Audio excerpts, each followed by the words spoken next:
This podcast is for informational purposes only and does not dispense medical advice. Always seek the advice of a physician or other qualified health providers if you have any questions regarding a medical condition. Never disregard professional medical advice or delay in seeking such advice because of something you have heard on this podcast.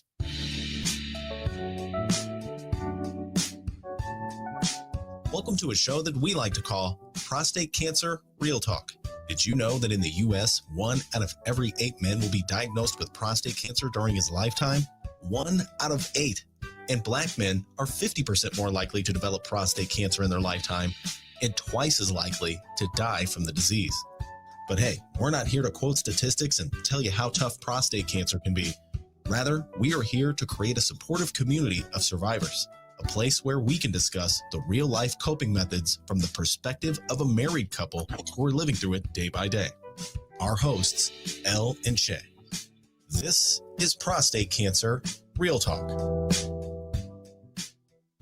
In this episode, we welcome Dr. Adam Murphy. Dr. Murphy is an associate professor of urology and preventive medicine at Northwestern Medicine and is also on staff at Northwestern University and the Jesse Brown Veterans Administration Hospital. In addition to seeing patients, he has been studying the comparative accuracy of commercially available prostate cancer biomarkers and imaging tools in minorities, including HIV-infected men and white, Hispanic, and African American men. He has also been looking at the role of vitamin D deficiency, genetics, and biomarkers in men diagnosed with prostate cancer. Clinically, he is interested in general urology and men's health.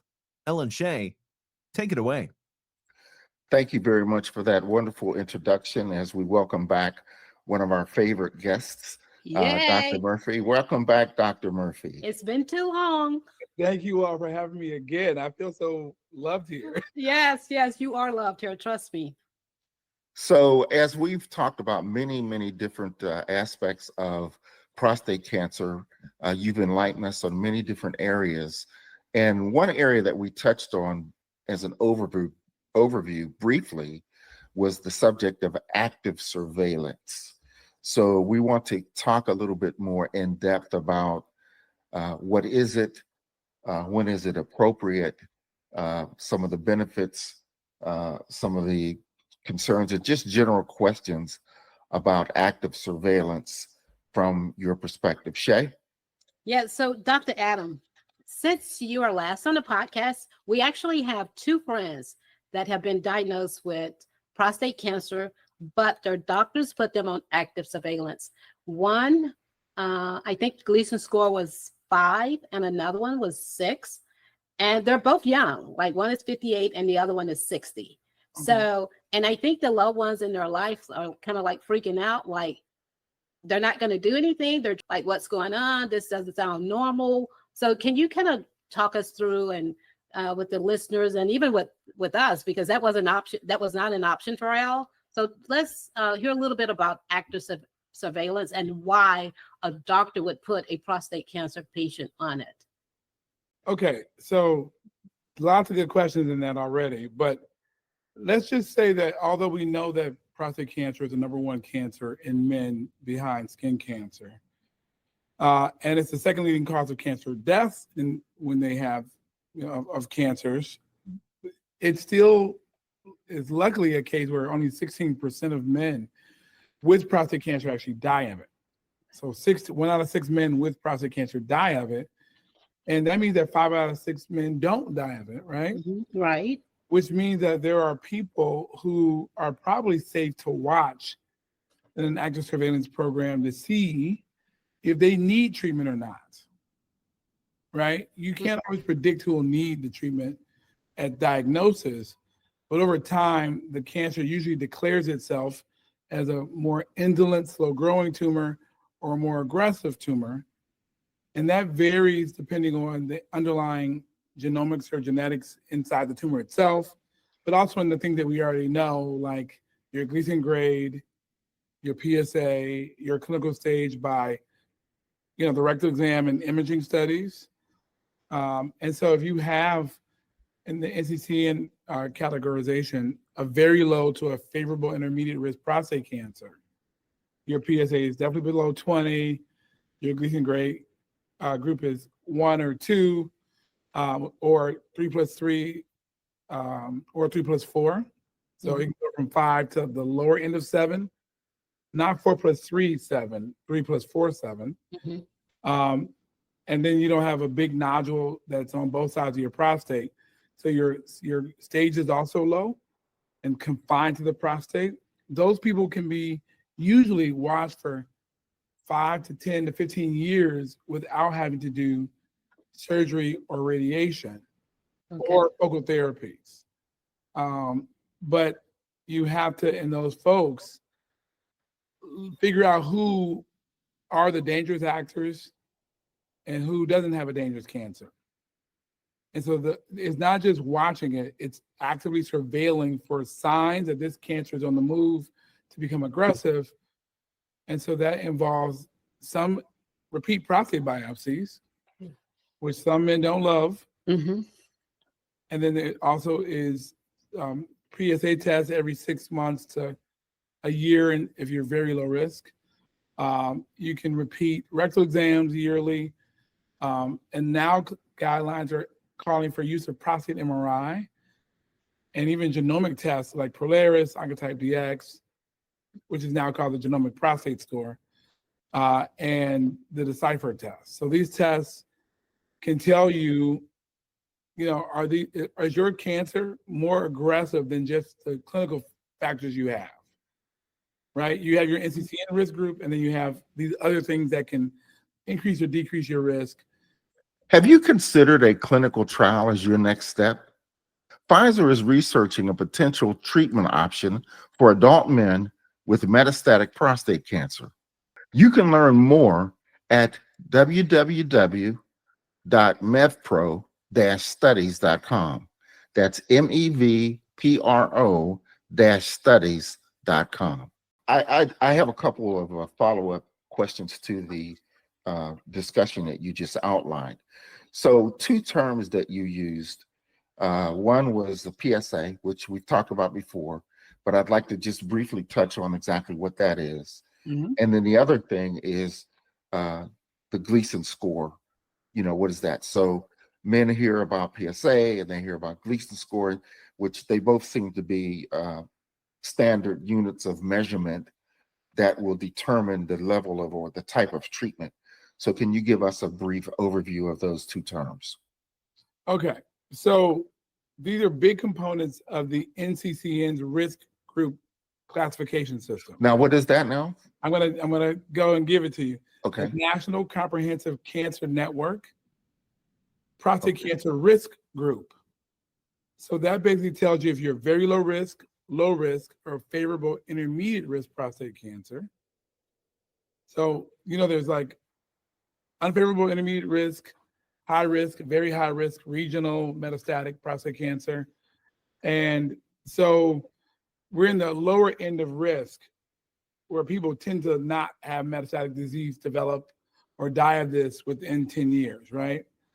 So these folks are considered lower risk and they're pretty safe to watch. We have a couple studies that have been done. One's called Pivot, where it essentially compares active surveillance, surgery, radical prostatectomy, and radiation or radiotherapy. Those 3 are looked at over 10 and 15-year horizons, and you see that they are almost equivalent in terms of mortality rates, in terms of prostate cancer specific mortality rates. So you can really watch people for 10 to 15 years in any of these 3, as long as they're being followed up, and be safe. And then if you treat those people later, another study showed that their outcomes are similar to people who would have been treated up front with that disease. So you went from like a 3+3 Gleason grade, right? Which I'll go over in 1 minute, and you become a 3+4 or 4+3 and you get treatment later, your outcomes are similar if you have been treated with 3+4 up front. So you don't have, waiting doesn't harm you. Oh, okay. Does that make sense? Yes. Yeah. As long as you stay in observation where you're getting the surveillance testing, it's a good way to go. Okay, so I'm going to answer your question, Elle. I didn't forget it.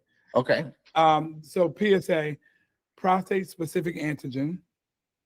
We all know of it as a screening test for prostate cancer. And it correlates with overall prostate size. But it also, the rate it increases can correlate with your risk of cancer as well. And because it's a risk of, so that helps you with biopsies, but it helps you also track the progression of the tumor, the growth of the tumor over time. Since the normal prostate should only go up about 0.3 nanograms per mil per year, if you have your PSA increasing more, that is probably cancer-related growth, right? Tumor-related growth from the prostate cancer. And so we can use that PSA trend over time to say, your cancer is growing faster than we would like it to be. Do we need to biopsy you now just to see if this cancer is getting worse? Do we need to do an MRI now to see if it's getting worse? Right? So PSA is still helpful even after you've been diagnosed with prostate cancer in managing people who are on active surveillance. So, okay, I'm still trying to understand the surveillance part. So what does that entail? Like, because that seems like a lot. Okay. So imagine that your friend just got diagnosed at 58 with a low-risk prostate cancer. Mm-hmm. So he's got a Gleason grade group of 1, which is the same as a Gleason sum of 3 plus 3. Okay. Right? And so 3 plus 3 are Gleason grade group 1, prostate cancer. His PSA is 6. Mm-hmm. Okay. So it's a low-risk PSA if it's less than 10. And his stage is either a small nodule that the doctor felt, or on one side that's small, or no nodules felt at all. So that would make him low risk overall. And he has his only 3 plus 3, nothing higher, right? Mm-hmm. So a low risk tumor in the stage, in the PSA, and in the Gleason grade. And by having these low risk features, we think that his risk of death is like less than 1% in 10 years, and his risk of metastasis is 2% if he's white and 4% if he's black. Okay. Okay, so that's our friend, has a Gleason score of 6. Yes. Then now he was actually biopsied. Okay. Right. And that's how they determined that there was a condition that needed to be addressed or at least observed. Low-grade prostate cancer. Low-grade prostate cancer. So one of his daughters, as Shay mentioned in earlier, was taken aback because, well, why aren't they doing anything? And, you know, they got to be doing something. When he told her that he was being observed, you know, active surveillance, she was like, well, they're not doing their job. I mean, they got to be doing something. So what about that person who thinks automatically that something needs to be done under those circumstances? So I gave you the scenario that they're cancer-wise equivalent. Right. Active surveillance, surgery, radiation in 10 years, right? And so what active surveillance is you're not getting the side effects of radiation or surgery in terms of urinary side effects like incontinence. You're not getting erectile dysfunction, right? You do get your normal aging things happening, but it isn't from the cancer, surgery, or radiation. And so men want to live with their side effect profiles very, very low. People want both quality of life and quantity of life, right? And so the idea is if this cancer isn't likely to kill you, you're in that 83% of people who don't die, you can do a good gamble.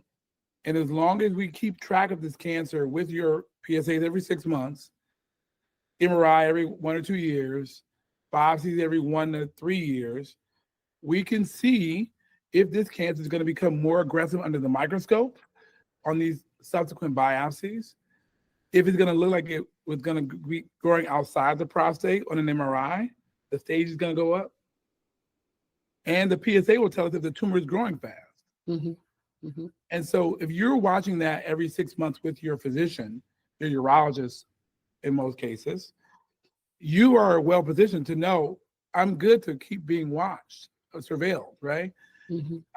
And the current goal is to minimize the number of biopsies to just what's needed, right? So that we don't over biopsy, because biopsies have discomfort.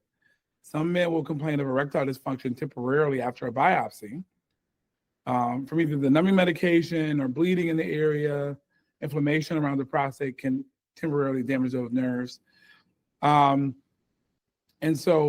they can rarely cause urinary tract infections, anywhere from 0.08% with a transperineal biopsy to 2 to 3% in most series with transrectal biopsy. So biopsy is much lower risk in terms of side effects than surgery or radiation, but it's not zero risk. So, but most men love the idea of keeping their erections Yes. and sexual functions the same. And if for gay men or bisexual men who have receptive anal sex, the prostate's a source of pleasure.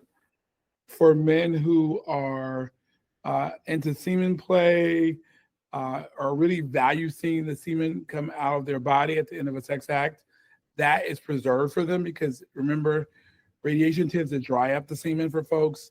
Mm-hmm. Prostatectomy removes most of that semen, if not all of it, because it removes the seminal vesicles and the prostate. So it basically gives them a better quality of life in the short run, as long as they can tolerate coming to the doctor. Not everyone loves going to doctors. Right. Some people don't have good insurance. Mm-hmm. Some people have transportation issues, no support at home, high anxiety, right? So so just to give you a little bit about active surveillance to answer your original question, active surveillance is an approach to basically watch the cancer because it may get worse, and oftentimes it does, but people can get 2 years, 5 years, 10 years without treatment. And for some men, that is the difference between bonding a new relationship with their wife or new girlfriend or new partner, right? Or it's they were trying to have a kid. They were late in their career, right? Mm-hmm. They were diagnosed at 44 or 45. And they wanted, get this baby or two done before they go ahead and remove their fertility opportunity, Right. in the prostate. Just a reminder, to ensure that you stay up to date on the latest episodes from Prostate Cancer Real Talk, don't forget to hit that subscribe and like button.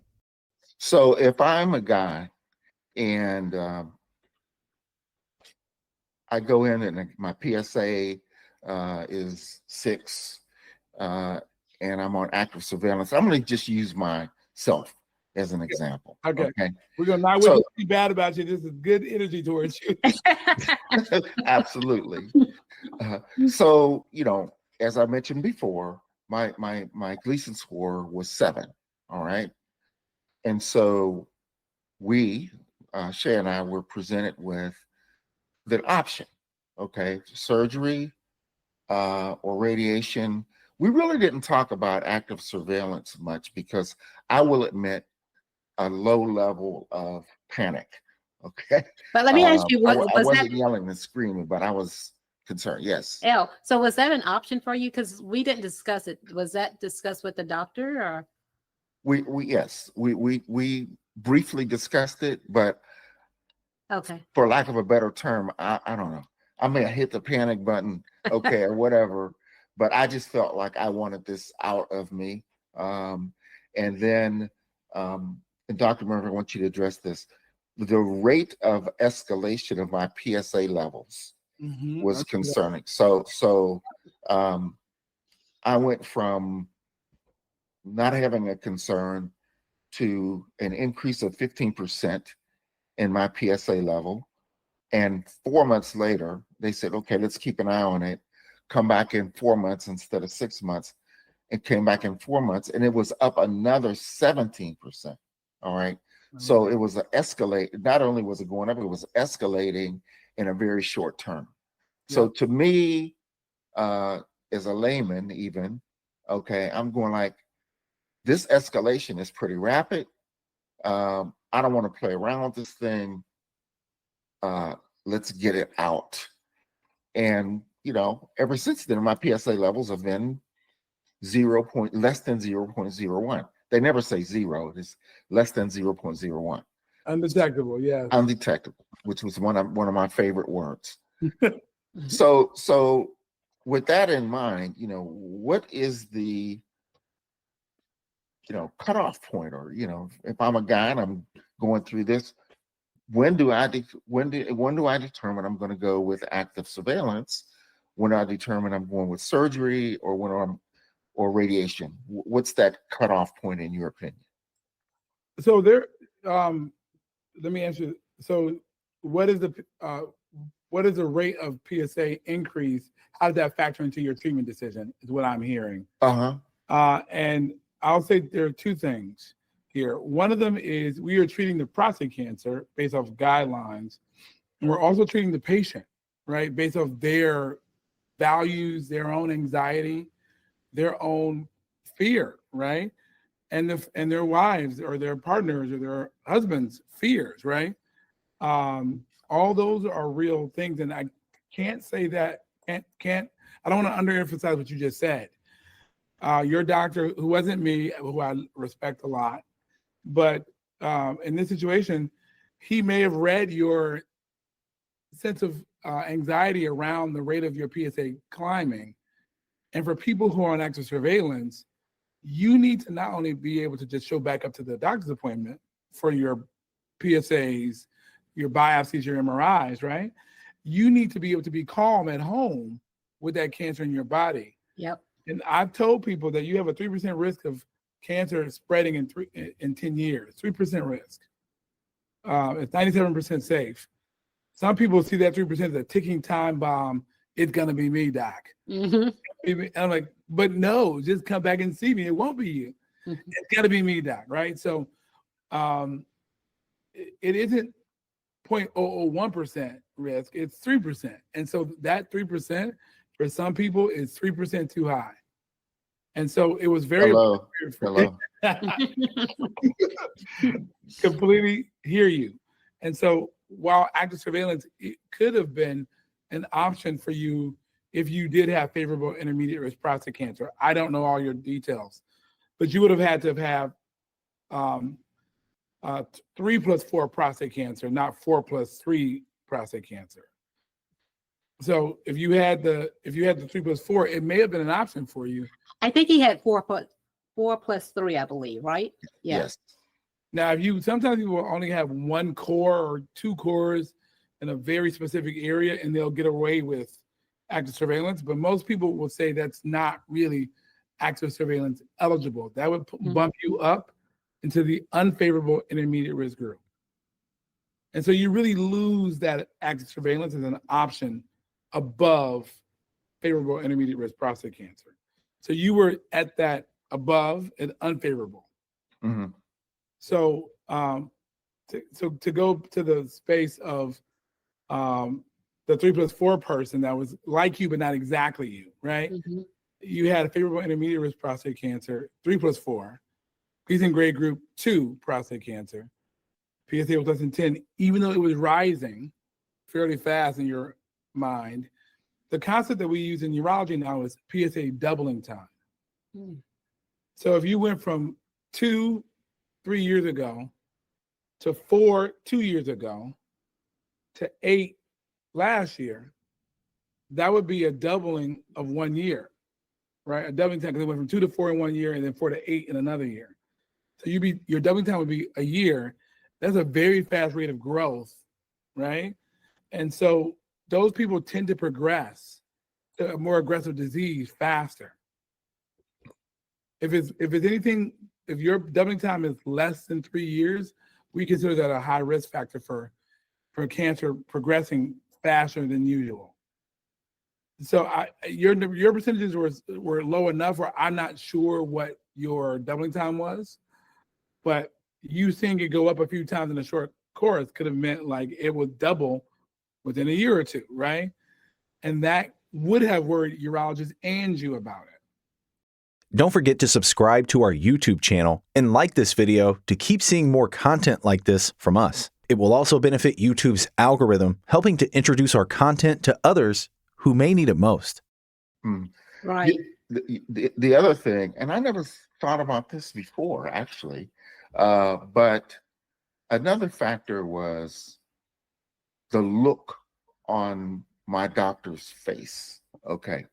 So I was going to a clinic out by where we live for my routine PSA exams. I wasn't going to Northwestern for that little routine thing.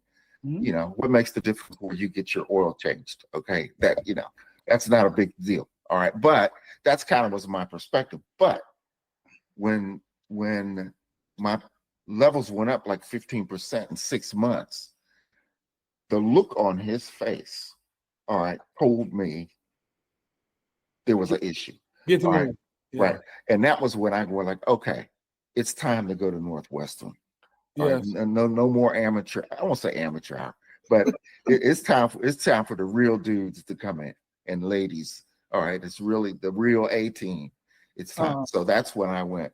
So you know, you said 3% chance of when a person's on active surveillance. Some people have a 3% chance of reoccurrence, or I won't say reoccurrence, but metastasis. Now, all right, I'm on active surveillance. I'm going to go back in at 6 months. Can the prostate metastasize in those 3 months? 6 months. Or 6 months? It's so rare to see that. I've never seen that fast. I have seen it metastasize in 3 to 5 years. Oh. And that's it's rare.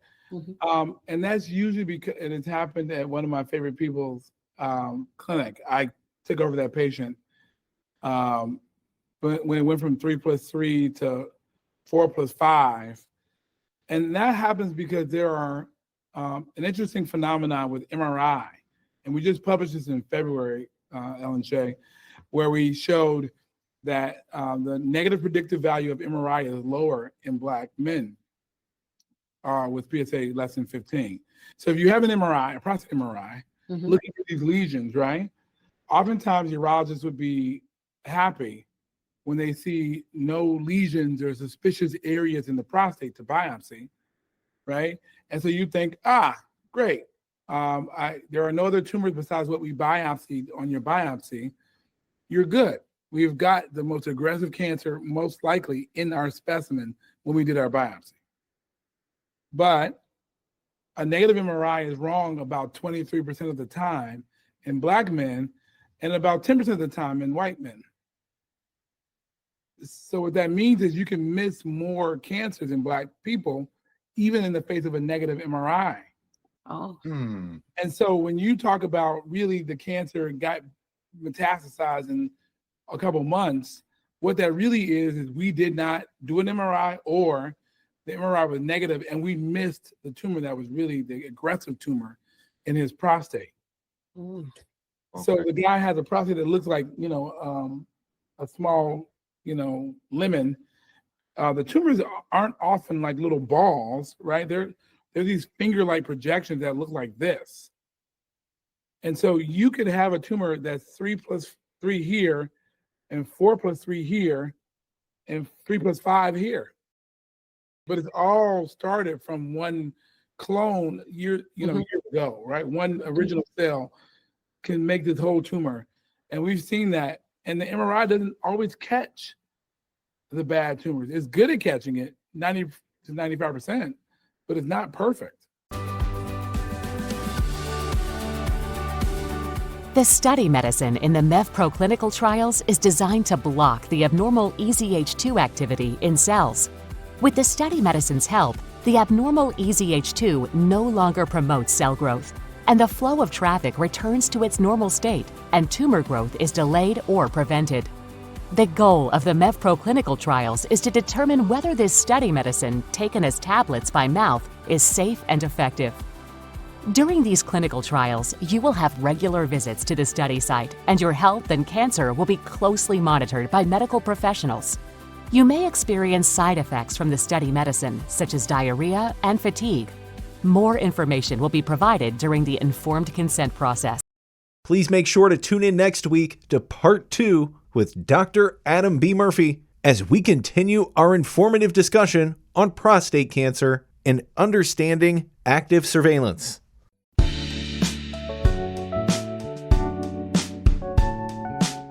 To find out more information on the guest you just heard or previous guests and a list of Prostate Cancer Real Talk episodes, visit our website, prostatecancerrealtalk.com.